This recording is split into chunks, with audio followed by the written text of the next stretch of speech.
Hello, I'm going to be telling you a list of the tools that we need before we start setting a princess stone. The very first item you need to examine this stone is not only your loup, as you can see my fingers, but you also need a little plunger, a 4-wired attachment that holds the stone, and you can examine it. You can examine the corners, examine the girdle to make sure that there's no abrasions or any broken stones before you put the stone in the ring. The next thing you'll be needing, I'll put this down, I don't want to lose it, are the burs. What size of burs do you need? Well, for the round burr that's going to go into the claw, you'll need the exact width of the girdle. Do not put a large round burr in because it's going to be too large for the opening. You have to pick a burr that is going to be the same thickness or the width of the girdle of the stone. That being said, you keep that aside. Now we're going to go into using a bud burr. Again, what size bud burr are we going to use? Well, let's just say that's going to be the same as a round burr, the same width as the princess stone. Do not make any bearing cuts with an oversized bud burr. You won't be able to get the proper layout, and you won't be able to set the stone correctly. So pick a burr that is going to be the same width as the girdle of the stone. Now I have the correct size. Process of elimination. Out of 3, I only picked 1 burr. Put that aside. Now we're going to go into using a file. What file am I going to be using for this particular princess ring? Here it is a finished one. I'm going to be using a triangular file, number 4 cut. Number 2 is a bit too coarse for cleaning the claws. I will use a triangular number 4, a clean one, not one that's worn down, because it's not going to do what I want it to do.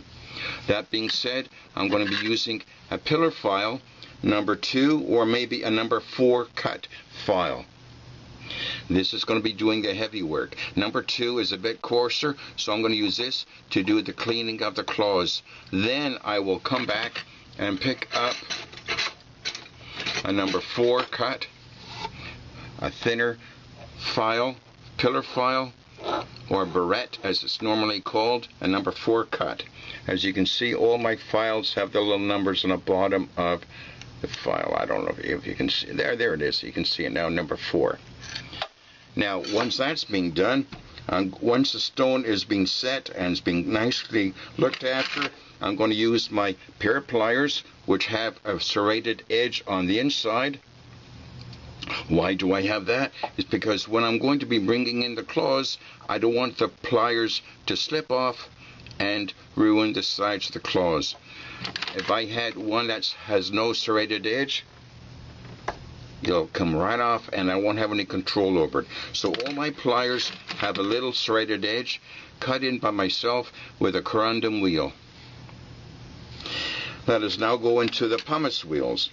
I have 2 here which I will normally be using.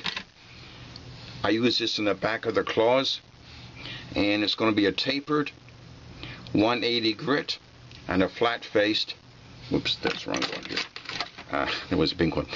You can use a 180 grit, flat-faced, or a tapered wheel to get in all the nooks and crevices on the side of the head. When that is finished, for any cleanup, I will use a 1000 grit pink wheel. That's just almost like it's polishing the wheel. I like to see exactly where my files were, my pumice wheel. I just touch it up after. Remember, for cleaning the work, in between the setting of the stone, to use an old toothbrush. I don't want to spend $15, $20 for a brush from tool suppliers. I buy my own from the drugstore for $5, $6 each, and they last for the longest time. And don't forget your 10 power loup for examining the stones. And this is a lifesaver all the time. You always have to have a loup at your bench. I don't like the small ones. I don't have the width in looking.